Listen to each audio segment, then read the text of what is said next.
The idea that a Soviet-era guy is still winning over 80% of the vote in an election 27 years after coming to power is inherently ridiculous.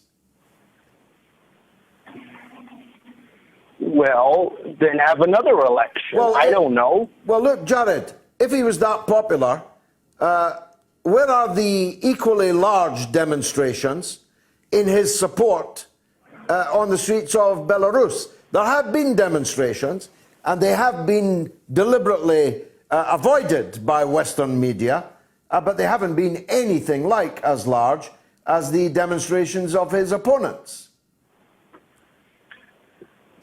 Well, his opponents are definitely, his opponents are large.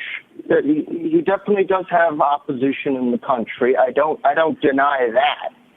I mean, but to say that he's a dictator, I mean, like, he has opposition in his country. Therefore, like, he's not like this strong arm, like, you know, I'm going to arrest everybody in the streets or anything like that.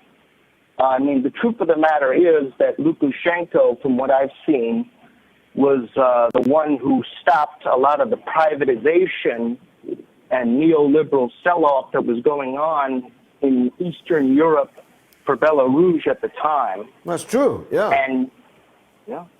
And I also know that it's not just the West that's also wants to get Lukashenko out. I mean, there's also a big conflict he's been having recently with Russia.